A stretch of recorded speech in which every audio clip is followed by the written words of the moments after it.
നന്ദു ഇപ്പൊ ഒരു കൊലപാതകയാ.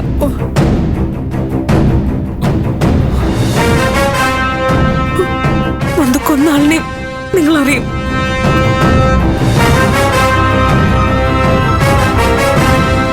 അരുന്ധതി മാഡത്തിന്റെ മകൻ ഋഷി.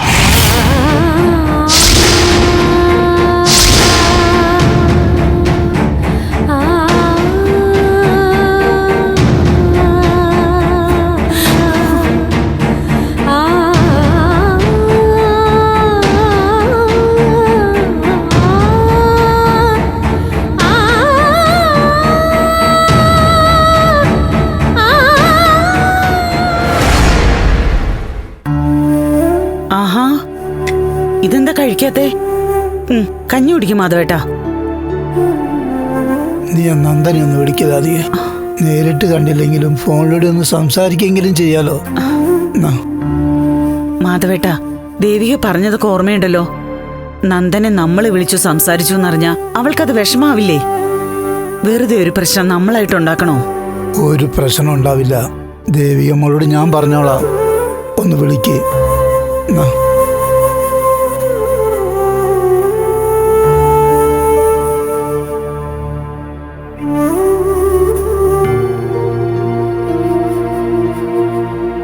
ഫോൺ ഓഫാന്നാണല്ലോ പറയുന്നേ.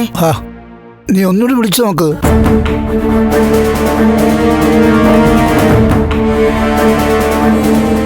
ഇല്ല, കിട്ടുന്നില്ല.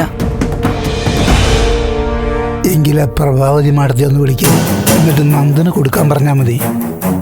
അതൊന്നും വേണ്ട. പ്രഭാവതിയോട് ഞാൻ സംസാരിക്കില്ല. മാധവേട്ടൻ ഇങ്ങനൊരു അപകടം പറ്റിയിട്ട് അവരാശുപത്രി വന്നോ? ഇങ്ങോട്ടേക്ക് വന്നോ? വേണ്ട. ഫോണിൽ കൂടെങ്കിലും ഒന്ന് വിളിച്ച് സുഖവിവരം തിരക്കിയോ? അതല്ല, ആളുകൾ എങ്ങനെയാണോ അതുപോലെ നമ്മളും പെരുമാറാൻ നിന്നാ ഇവിടെ എങ്ങനെ ജീവിക്കാൻ പറ്റും? നമ്മൾ നമ്മുടെ കാര്യം നോക്കിയാ പോരെ. മാധവേട്ടാ, നന്ദനും ദേവികയും തമ്മിൽ ഇങ്ങനൊരകൽച്ചയിൽ നിൽക്കുമ്പോ നമ്മൾ പ്രഭാവതി വിളിക്കുന്നത് ശരിയാണോ? നീ പ്രഭാവതി മാഡത്തെ വിളിച്ച് ഫോണൊന്ന് നന്ദന് കൊടുക്കാൻ പറഞ്ഞാൽ മതി. ഒരത്യാവശ്യ കാര്യം പറയാനാണെന്ന് പറ. നീ ഒന്ന് വിളിക്ക്. ഒന്ന് വിളിക്ക്. ഇപ്പൊ വിളിച്ച പ്രഭാവതി. ഇതാരെയാ വിളിക്കുന്നേ? അത് തയ്യക്കടയിലെ ശാരദാമ്മേ. ശാരദാമ്മയോ അതോ ചന്ദ്രോത്തമ്മയോ? നന്ദേട്ടനെ കിട്ടാനാണോ ഇപ്പൊ അങ്ങോട്ട് വിളിക്കുന്നേ? ഏത് നന്ദൻ? അമ്മേ, വെറുതെ കള്ളം പറയണ്ട. ഞാൻ കേട്ടു നിങ്ങൾ പറയുന്നതൊക്കെ. എന്നാലേ നിന്റെ ചെവിക്ക് എന്തോ തകരാറുണ്ട്. ഞാനേ ഒരു നൈറ്റ് തയ്ക്കുന്ന കാര്യം പറയാൻ വിളിച്ചതാ. ഫോൺ താ.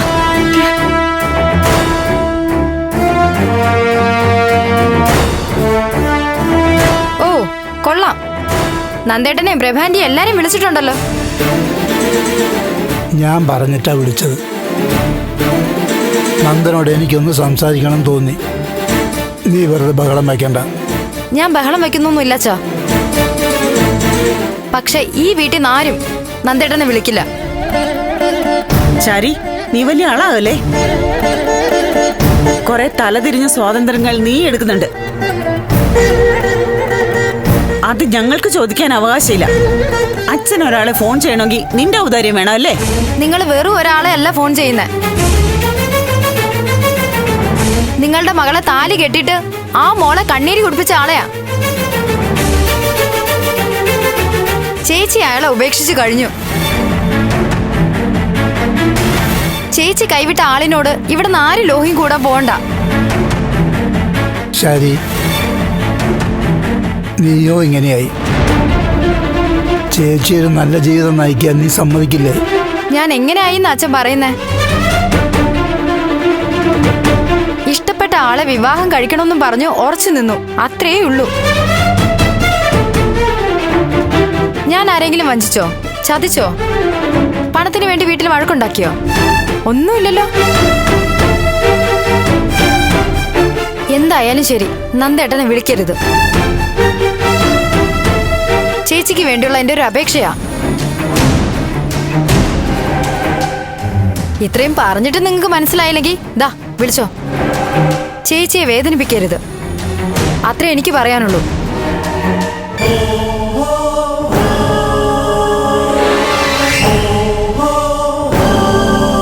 മാധവേട്ട വിഷമിക്കേണ്ട, ഞാൻ വിളിച്ചു തരാം. വേണ്ട രാധിക, മോള് പറഞ്ഞാൽ എന്തെങ്കിലും കാര്യം ഉണ്ടാവും. നമ്മളടിന് ദേവിമോളെ വിഷമിപ്പിക്കണ്ട.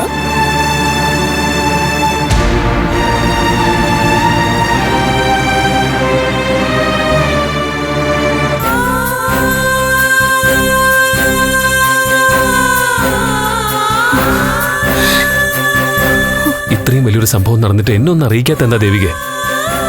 നന്ദുനെ സ്വന്തം വീട്ടിലെ ആളായിട്ട് കണ്ട് സ്നേഹിക്കുന്നവരാ നിങ്ങള്. ആന്റിയും മുരളിയേട്ടനും ഗൗരിയൊക്കെ. നിങ്ങളെ കൂടി വിഷമിപ്പിക്കണ്ടെന്ന് കരുതിയ ഞാൻ പറയാതിരുന്നെ. അപ്പോ ഇത്രയും നാള് നന്ദനത് മനസ്സിൽ കൊണ്ട് നടക്കുമായിരുന്നല്ലേ?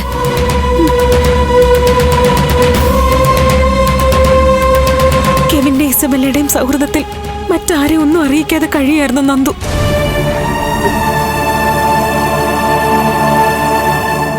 ചിലപ്പോ എന്നോട് വഴക്കിട്ടതും പിണങ്ങിയതും ഒക്കെ മനസ്സിൽ കൊണ്ട് നടന്ന ഈ രഹസ്യം പുറത്തു വരാതിരിക്കാനായിരിക്കും. ഇനിയിപ്പോ എന്ത് ചെയ്യാനാ തീരുമാനം മോളെ? എന്തായാലും വഴിവിട്ട രീതിയിൽ ഒന്നും ചെയ്യാൻ ഉദ്ദേശിക്കുന്നില്ല ആന്റി.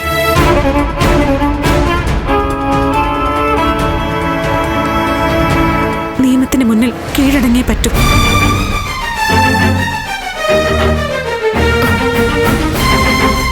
അതൊക്കെ ഏത് രീതിയിൽ വേണമെന്ന് ആലോചിക്കാനാ അച്ഛൻ അരിയങ്കളിനെ വരുത്തിയത്.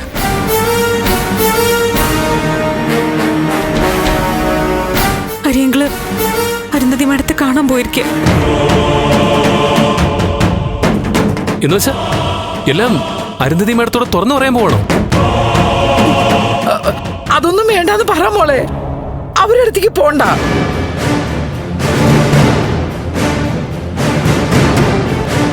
തോക്കും കൊണ്ട് അവര് നടക്കുന്നത് എനിക്കറിയാം. ഒരിക്കൽ പ്രഭകുഞ്ഞിനെ അന്വേഷിച്ച് പോയപ്പോ അവരെന്റെ നേരെ തോക്ക് ചൂണ്ടിയതാ. എന്തായാലും അങ്കിളിന് അവരെ കുറിച്ച് അറിയാം.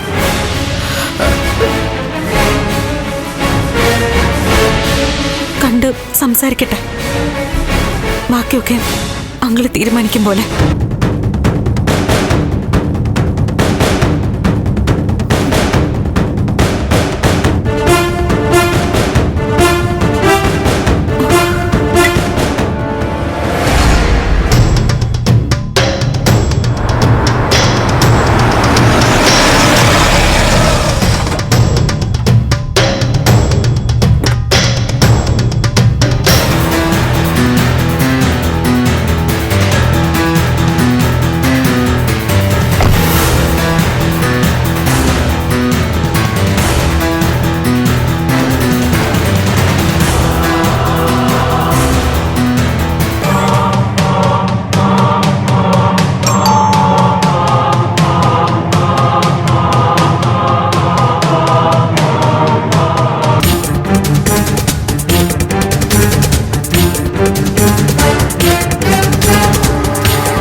നമസ്കാരം. നമസ്കാരം. ഞാൻ ഹരികൃഷ്ണൻ, പ്രഭാവതിയുടെ റിലേറ്റീവാണ്. Sir judge? അതെ, കുറച്ചു നാളായിട്ട് ലീവിലായിരുന്നു.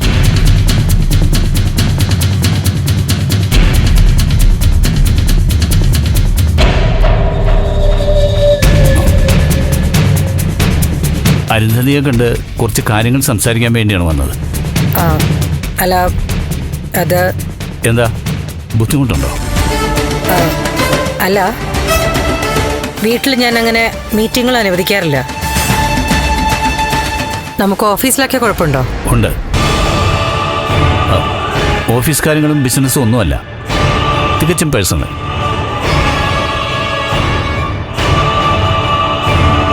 എന്താ സാർ? നമുക്ക് സംസാരിക്കാം. സാർ വരൂ.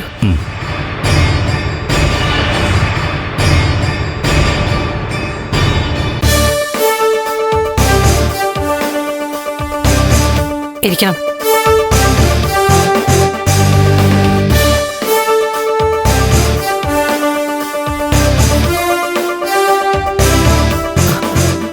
ഈശ്വര ഇങ്ങോട്ടങ്ങനെ വരുമോ? ആ അരുന്ധതി ഇരിക്കേ. സർ, ഒരു മിനിറ്റ്. ഞാൻ വർക്ക് ചെയ്തുകൊണ്ടിരിക്കുകയായിരുന്നു. കമ്പ്യൂട്ടർ ഒന്ന് സൈൻ ഓഫ് ചെയ്യട്ടെ. ആയിക്കോട്ടെ.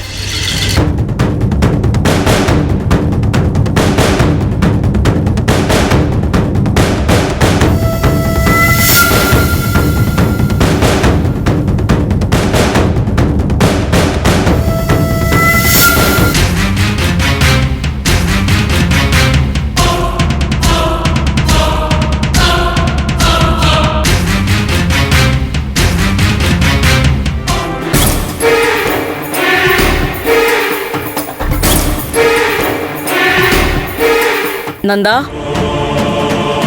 നന്ദ,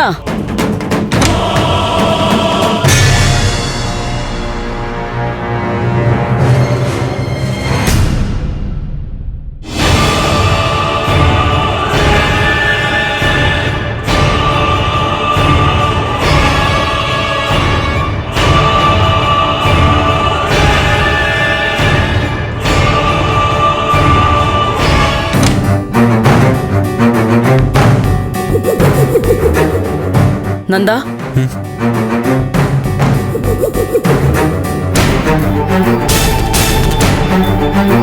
എന്താ അമ്മേ? നിനക്ക് കുടിക്കാൻ എന്തെങ്കിലും എടുക്കട്ടെ? വേണ്ട, ഒന്നും വേണ്ട. ഒരു കോഫി എടുത്ത് തരട്ടേടാ.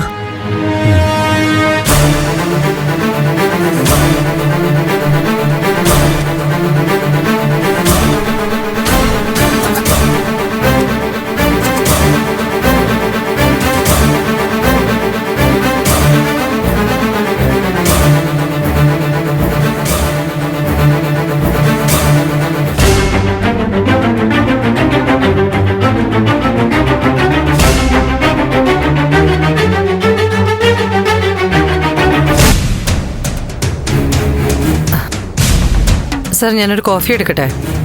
ആ ആയിക്കോട്ടെ.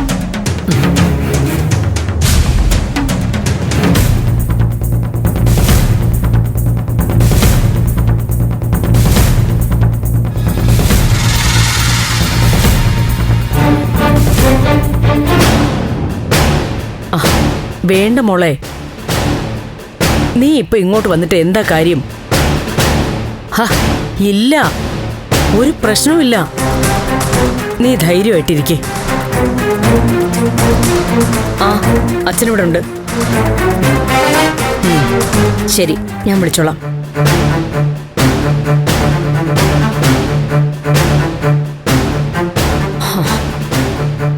രജനിയാ വിളിച്ചത്. അവൾക്ക് ഇവിടുത്തെ കാര്യങ്ങളൊക്കെ ഓർത്തിട്ട് ഒരു സമാധാനവും ഇല്ല. ആർക്കാ സമാധാനം ഉള്ളത്? ഇവിടെ സംഭവിച്ചൊന്നും നല്ല കാര്യങ്ങളല്ലല്ലോ. ഹരിയേട്ടൻ അരുന്ധതിയുടെ വീട്ടിലേക്ക് പോകേണ്ട ഒരാവശ്യമില്ലായിരുന്നു. കാര്യങ്ങൾ കൂടുതൽ കുഴപ്പത്തിലാവും. ഹരിയേട്ടൻ എന്തെങ്കിലും മനസ്സിൽ കണ്ടിട്ടുണ്ടാവും പ്രഭ. എന്തു മനസ്സിൽ കാണുന്നു? നന്ദൻ കാര്യങ്ങൾ വ്യക്തമായിട്ട് പറഞ്ഞു. കുറ്റവും ഏറ്റു. അതിന് ഇനി മരിച്ച ആളുടെ വീട്ടിൽ പോവുകയല്ല വേണ്ടത്. നന്ദനെ രക്ഷിക്കാനുള്ള മാർഗം നോക്കണം. താൻ എന്താ ഈ പറയുന്നത്? കൊലക്കുറ്റ ചുമ്മാ കയറി രക്ഷിക്കാൻ പറ്റില്ല. എന്നുവെച്ചാ നന്ദൻ ജയിലിൽ പോട്ടെന്നാണോ സിദ്ധു ഈ പറയുന്നത്? പ്രഭ, താൻ ഓരോന്ന് ചോദിച്ച് എന്നെ കൂടി ബുദ്ധിമുട്ടിലാക്കാതെ. മക്കളെ കുറിച്ച് അമ്മയ്ക്ക് വിഷമമുള്ളതുപോലെ അച്ഛനും ഉണ്ട്. അച്ഛന്റെ മനസ്സ് കല്ലുകൊണ്ടൊന്നുമല്ല നിർമ്മിച്ചിരിക്കുന്നത്. നന്ദന്റെ കേസ് വളരെ ഗുരുതരമായ ഒരു കുറ്റ. ചുമ്മാ അങ്ങ് രക്ഷിക്കണമെന്ന് പറഞ്ഞാൽ അങ്ങനെ അങ്ങ് സാധിക്കുമോ? കോടതിയാ തീരുമാനിക്കുന്നത് രക്ഷിക്കണോ ശിക്ഷിക്കണോ എന്നൊക്കെ.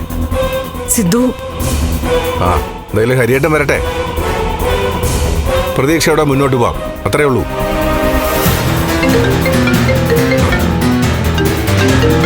ദേവിക, ആ മോളെ, നീ എവിടെയാ? അച്ഛൻ വീട്ടിലില്ലേ? ഞാൻ അങ്ങോട്ട് വന്നോണ്ടിരിക്കുക. ഞാനിവിടെ ഉണ്ടല്ലോ മോളെ. ഹരിയങ്കള് അരുന്ധതി മാഡത്തിന്റെ വീട്ടിൽ പോയിട്ട് വിളിച്ചോ അച്ഛാ? ഇല്ല, ഇതുവരെ വിളിച്ചിട്ടില്ല. ഇപ്പൊ വരേണ്ട സമയമായല്ലോ. എന്തായാലും അങ്ങോട്ട് വിളിക്കണ്ട. ഞാനും പ്രഭയും ഹരിയേട്ടനെ കാത്തിരിക്കുക. മോളിങ്ങോട്ട് വാ. ആ ഉടനെ എത്തച്ച. നന്ദു ഉണ്ടല്ലോ അല്ലേ? ആ ഉണ്ട്. എന്നാ ശരി അച്ഛാ.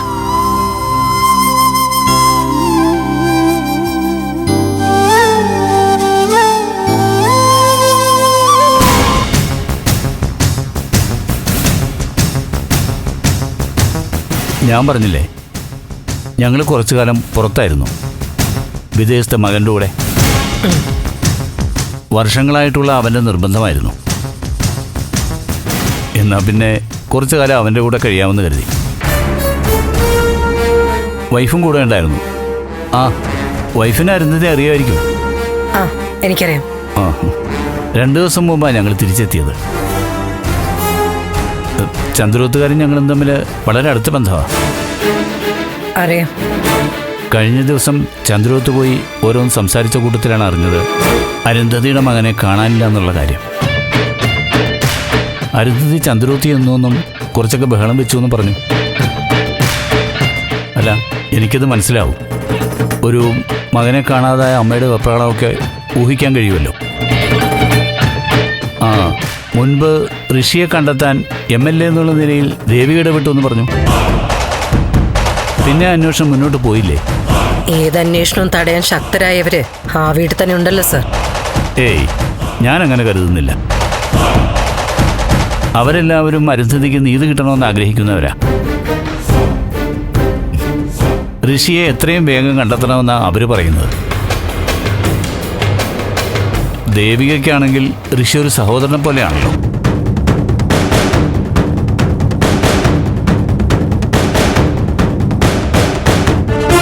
ആ അരുന്ധതിക്ക് നീതി കിട്ടുക എന്നുള്ളത് ഇപ്പം എൻ്റെയും കൂടി ഒരു ആവശ്യമാണ്. വേറൊന്നും കൊണ്ടല്ല, ഒരത്യാവശ്യ സമയത്ത് നന്ദനും ദേവികയ്ക്കും ജോലി കൊടുത്ത് സഹായിച്ചത് അരുന്ധതിയല്ലേ. ഈ കേസിൽ ഞാനൊന്ന് ഇടപെട്ടെ. പ്രധാനമന്ത്രിക്ക് തന്നെ പരാതി അയക്കാം, അല്ലെങ്കിൽ ഒരു കത്ത് കൊടുക്കാം. ഞാൻ സഹായിക്കാമെന്നേ. എന്താ അരുന്ധതിക്കൊരു ബുദ്ധിമുട്ട് പോലെ? ഓ, ഒരു പരിചയമില്ലാത്ത ഞാൻ ഈ കേസിൽ ഇടപെടുന്നതുകൊണ്ടായിരിക്കും അല്ലേ? ഉന്നതങ്ങളിലൊക്കെ നല്ല പിടിയുള്ള ആളല്ലേ അരുന്ധതി? അന്വേഷണം കുറച്ചുകൂടി സജീവമാക്കാമായിരുന്നില്ലേ? PM-ന് നേരിട്ടോ കേന്ദ്രമന്ത്രിമാർക്കൊക്കെയോ നേരിട്ട് പരാതി കൊടുക്കാമായിരുന്നല്ലോ. അല്ല, അത് ഇവിടുത്തെ അന്വേഷണം നടക്കുകയല്ലേ. അങ്ങനെ തണുപ്പൻ രീതിയിൽ കൈകാര്യം ചെയ്താൽ മതിയോ? സ്വന്തം അങ്ങനെയല്ലേ കാണാതായത്? അതെ, എനിക്കറിയാം. പ്രഭ പറഞ്ഞ അത്ര ടെൻഷനൊന്നും ഇപ്പോൾ അരുന്ധതിയിൽ കാണുന്നില്ലല്ലോ. നമ്മുടെ ടെൻഷനും വിഷമമൊക്കെ എല്ലാവർക്കും മനസ്സിലാവണമെന്നില്ലല്ലോ സാർ. അത് ശരിയാ. അമ്മമാരുടെ വിഷമം അവർക്കല്ലേ മനസ്സിലാവൂ.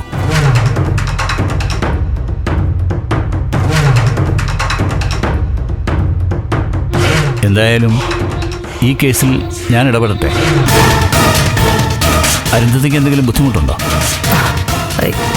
സാറ് സഹായിക്കുന്നതിൽ സന്തോഷമേ ഉള്ളൂ.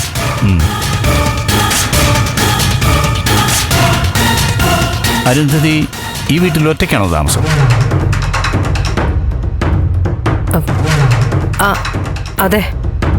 ചിലപ്പോൾ എല്ലാവരെയും ഒന്ന് പറ്റിക്കാൻ വേണ്ടി ഋഷി ഒന്ന് മാറി നിൽക്കുന്നതാവും. അരുന്ധതി ടെൻഷനാവണ്ട, ആള് തിരിച്ചു വരുമെന്ന് പറയുകയായിരുന്നേ.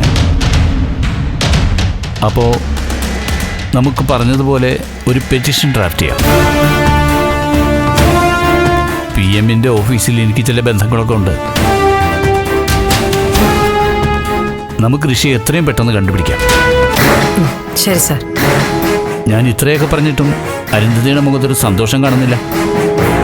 സന്തോഷം തന്നെ സാർ. ഋഷി എവിടെയായിരിക്കുമെന്ന് അരുന്ധതിക്ക് എന്തെങ്കിലും ഊഹമാണ്? ഇല്ല സാർ. ഓക്കെ, ഞാൻ ചോദിച്ചതേ ഉള്ളൂ.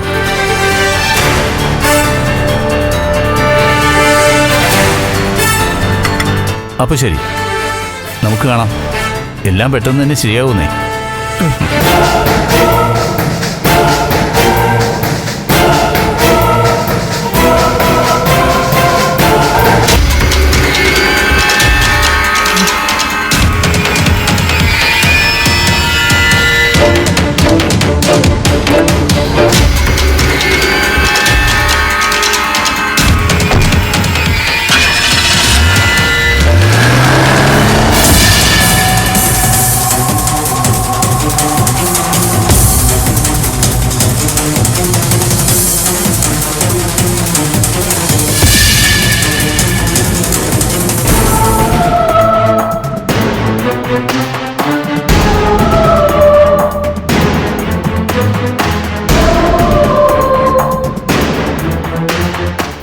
കുഴപ്പത്തിലേക്ക് പോവാണെന്ന് എന്റെ മനസ്സ് പറയുന്നു പാപ്പ.